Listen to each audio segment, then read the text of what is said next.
언젠가 과학 다큐멘터리 채널에서 미국 알래스카주의 북극군 오지에서 혼자 자급자족하며 사는 사람들의 생활을 그대로 보여주는 방송을 본 적이 있습니다.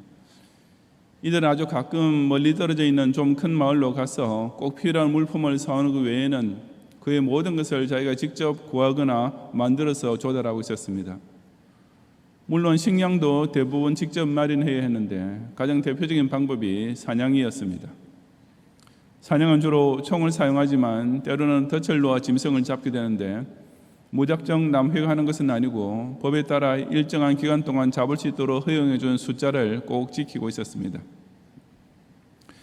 그 중에서 어느 사람이 덫으로 짐승을 잡는 모습을 보여주는 장면이 있었는데 그 덫은 설치하기는 비교적 간단하지만 아주 효율적이고 교묘하게 만들어져 있어서 일단 사냥감이 거기에 걸려들면 도저히 빠져나갈 수 없게 되어 있었습니다. 사실상 그 덫에서 빠져나가려고 발버둥을 치면 칠수록 그 줄은 점점 더 죄어들게 되어 있는 구조였던 것입니다. 그러니 그런 덫에 걸린 짐승은 자기 힘으로는 절대로 벗어날 수 없고 오직 외부의 힘에 의해서만 풀려날 수 있는데 그 외부의 힘이란 바로 그 덫을 풀 줄 아는 사람뿐입니다. 물론 그 사람이란 대부분 바로 덫을 놓은 사냥꾼이겠지만 아주 드물게 다른 지나간 사람이 그렇게 덫에 걸린 짐승을 불쌍하게 여겨 그 덫에서 풀어주는 경우도 있을 것입니다. 만약 그런 일이 생긴다면 덫에 걸렸던 짐승으로서는 그야말로 구사일생이 아닐 수 없습니다. 자기로서는 도저히 스스로 벗어날 길이 없던 덫에서 자기를 풀어주는 사람의 손길은 그 짐승에게는 마치 무슨 기적처럼 여겨질 수밖에 없는 것입니다. 오늘 본문에서의 시편 기자는 하나님의 도우시는 손길이 바로 그와 똑같은 것이라고 고백하고 있습니다. 이 시편 124편 역시 이스라엘 백성이 성전에 올라갈 때 불렀던 찬송입니다. 특히 이 시편에서는 이스라엘이 과거 역사를 통해 이미 체험했던 기적적인 구원의 역사를 노래하고 있습니다. 여호와께서 우리 편에 계시지 않으셨더라면 사람들이 우리를 치러 일어날 때 여호와께서 우리 편에 계시지 아니하셨더라면 이라고 했는데 이것은 만약 하나님께서 그때 우리 이스라엘을 도와주지 않으셨더라면 이라는 가정법적 표현입니다. 만에 하나라도 실제 그렇게 되었더라면 그때 그들의 노여움이 우리에게 맹렬하여 우리를 산채로 삼켰을 것이며 라고 한 대로 이스라엘 민족은 자신들을 치려고 일어날 원수에게 꼼짝없이 잡아먹히고 말았을 것이었습니다. 왜냐하면 그 원수의 세력은 이어지는 4절과 5절에서 물이 우리를 휩쓸며 넘치는 물이 우리 영혼을 삼켰을 것이라고 묘사하고 있듯이 실로 압도적이었기 때문이었습니다.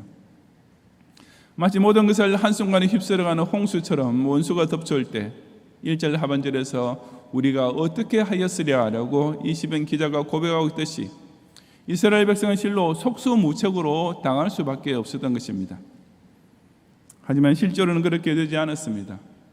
그것은 어디까지나 가정이었고 실제로는 하나님께서 이스라엘을 전적으로 도와주셨기 때문에 그들은 그 맹렬한 원수 위협을 극적으로 벗어날 수 있었습니다. 바로 6절에서 우리를 내주어 그들의 이에 씹히지 아니하게 하신 여호와를 찬송할지라 라고 찬양하는 그대로입니다. 그 하나님의 구원은 마치 맹수의 아그리 속에 이미 들어가 이빨 사이에 씹히기 직전에 살아남게 된 것처럼 극적이었습니다. 그래서 이어지는 7절에서도 우리의 영혼이 사냥꾼의 올무에서 벗어난 새같이 되었나니 올무가 끊어짐으로 우리가 벗어났도다 라고 감격적으로 노래한 것입니다. 이스라엘 백성은 그야말로 사냥꾼의 올무에 걸린 새처럼 꼼짝없이 죽을 일만 남아있었는데 그 올무가 끊어지는 기적적인 구원을 받게 되었던 것입니다. 도대체 어떻게 그런 구원이 가능했습니까? 그 답은 8절에 우리의 도움은 천지를 지으신 여호와 이름에 있도다 라고 한 대로 이스라엘 도우시는 하나님은 천지를 지으신 분이시기 때문이었습니다.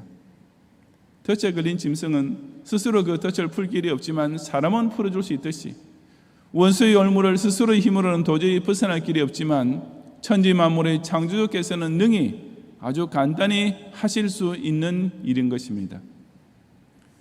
그러므로 이 전지전능하신 절대주권자께서 누구를 구원해 주고자 작정하시면 건져내지 못할 자가 결코 있을 수 없습니다. 왜냐하면 하나님의 지혜와 권능은 성도와 교회를 잡아먹으려 하는 사냥꾼의 꾀와 힘을 가지고서는 상대도 안 될 정도로 무한한 것이기 때문입니다. 오늘날 우리 대한민국의 교회와 기독 신자도 바로 이런 하나님의 구원 덕분에 지금까지 생존하고 있음을 기억하면서 우리는 정말 진심으로 감사드려야 합니다.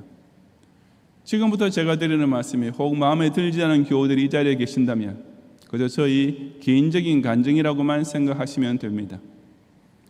저는 지난 수년 동안 이 나라의 교회와 신자가 점점 더 죄어드는 올무에 사로잡힌 것처럼 불안과 초조감에 사로잡혀 있었습니다. 다시 한번 말씀드리지만 이것은 순전히 제 개인적인 생각입니다. 그래서 역대 최악의 정부를 통해 소위 적폐청산이라는 미명으로 자행된 온갖 반국가적이고 반민족적이며 반기독적인 행태 때문입니다. 저는 이 자리에서 그 셀 수도 없는 수많은 내로남불에 대해서 일일이 언급할 시간도 없고 사실 그럴 필요도 없습니다. 아무리 논리적으로 말해보았자 그런 종북 좌파 정치인을 무조건 추종하며 선거 때마다 50% 표를 던져주는 이 나라의 우중에게는 그야말로 쇠기의 경익기밖에 안 될 것이며 조금이라도 상식을 발휘하면서 법치국가를 지향하는 국민에게는 기억에 다시 떠올리기조차 역겨운 일이기 때문입니다.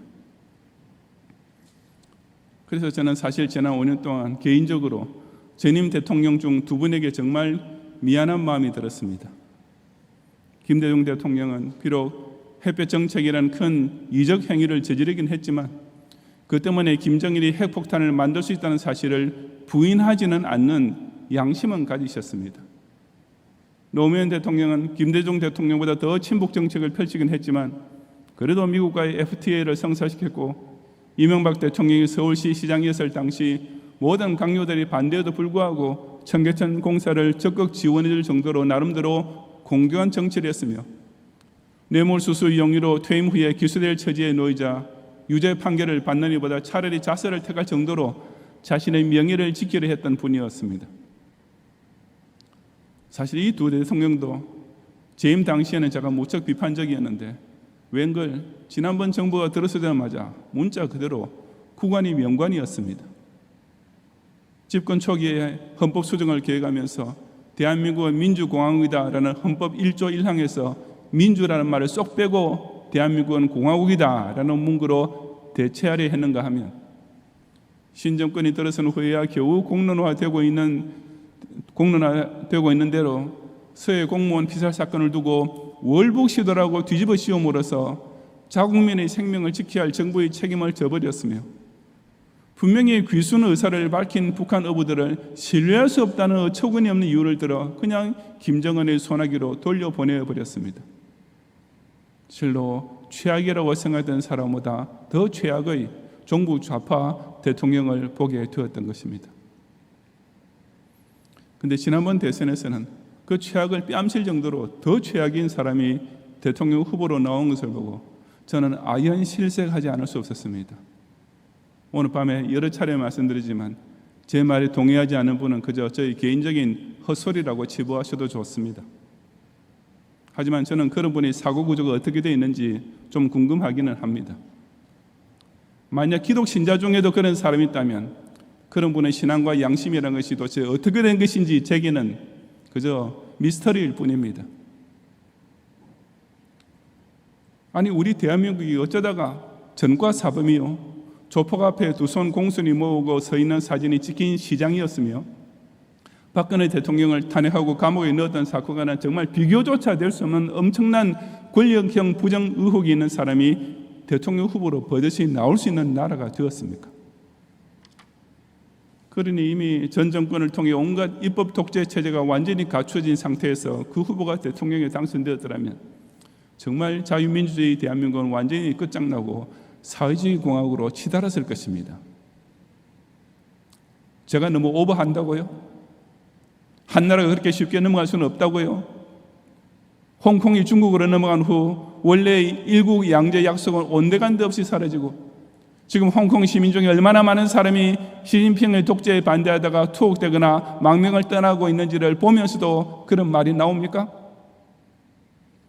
1994년에 우크라이나는 핵무기를 포기하는 대신 크림반도를 포함한 영토 보존과 주권 보장 및 경제적 지원 등을 국제적으로 약속받는 일명 부다페스트 조약을 체결했고, 그때 러시아도 미국 및 영국과 함께 그 조약에 서명했지만 독재자 푸틴 같은 사람에게 그런 조약 따위는 휴지 조각에 불과하다는 사실은 지난 2014년에 러시아가 크림반도를 병합하고 이제는 우크라이나 수도까지 침공하고 있는 것만 보아도 명확관화하지 않습니까? 정말 이제 국제 정치에서는 그 어떤 약속도 효력이 없고 아무 법칙도 없으며 그 누구도 100% 확실한 예상을 할 수도 없는 것이 지금까지의 세계 역사를 통해 누누이 검증된 사실입니다. 그런데 어떻게 우리 소중한 조국, 나와 내 자녀가 앞으로 살아야 할 이 대한민국의 미래를 두고서는 그토록 설마라고 간단히 넘겨버릴 수 있다는 말입니까?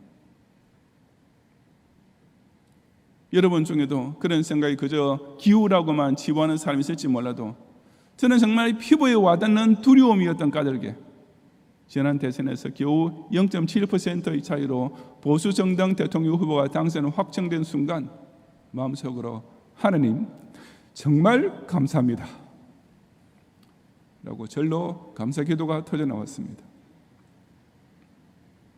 학교 반장 선거를 해도 단 한 표의 차이가 나왔다면 당연히 다시 한번 좀 투표제를 세워보긴 할 것인데, 아니 0.7%라는 초박빙의 차이로 낙선했음에도 불구하고 아무도 재검표를 요구하거나 주장하지 않았던 건 또한 저로서는 참 그 이유가 궁금하고 이해할 수 없는 일이기도 합니다.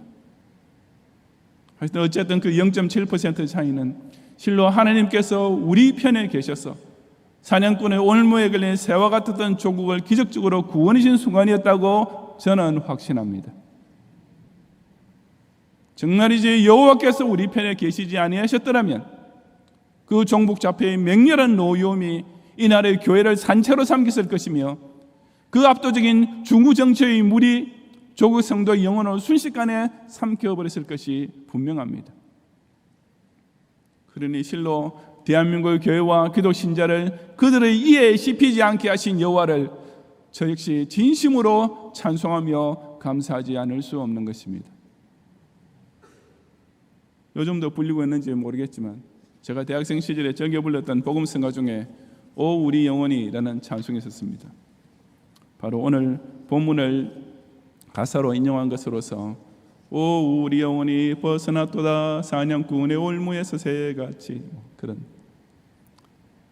오 올무가 끊어졌네 해방되었네 우리 도움은 주의 이름이란 아주 신나는 복음성가였습니다. 제가 요즘 혼자서 자주 부르는, 그리고 오늘 밤 같은 시간에 다시 한번 정말 뜨겁게 부르고 싶은 찬송이기도 합니다. 물론 이번 대선의 결과만 가지고 안심할 수 있는 것은 절대로 아닙니다. 최근 대한민국의 각계각층에서 점점 더 퍼져나가고 있는 종북좌파 세력의 위협은 이 나라 교회와 성도에게 실로 점점 더 벗어날 길이 없어 보이는 올무처럼 우리를 옥죄어 오고 있습니다. 정말이지 정치적으로, 사회적으로, 현실적으로만 판단하자면 어디 피할 수 있는 쥐구멍 하나도 찾아볼 수 없는 형편입니다. 하지만 그런 까닭에 지금이야말로 우리 기독 신자는 천지를 지으신 여호와 이름에 우리 도움이 있다는 믿음을 더욱 굳게 붙잡아야 하지 않겠습니까? 오직 그분만이 우리나라의 참된 교회가 앞으로도 저 공산 독재자 이에 씹히지 않도록 막아주실 능력이 있는 절대 주권자이시기 때문입니다. 또한 그분만이 능히 우리나라의 의인 10인의 영혼을 종북 좌파 무리가 이 나라 곳곳에 쳐놓은 사냥꾼의 올무로부터 건져내어 새같이 자유롭게 살도록 해주실 수 있는 전지전능자이시기 때문입니다. 오늘 맥주 감사 찬양 예배를 통해 하나님께서 지금까지 우리에게 베푸르신 이 기적의 구원에 진심으로 감사를 드리면서 앞으로도 우리의 도움은 오직 천지를 지으신 여호와의 이름에만 있다는 사실을 굳게 믿고 의지함으로써 조국 대한민국과 이 땅의 교회와 우리 각자의 생명과 신앙의 자유를 끝까지 지켜내는 성도들이 되시기를 주님의 이름으로 축원합니다.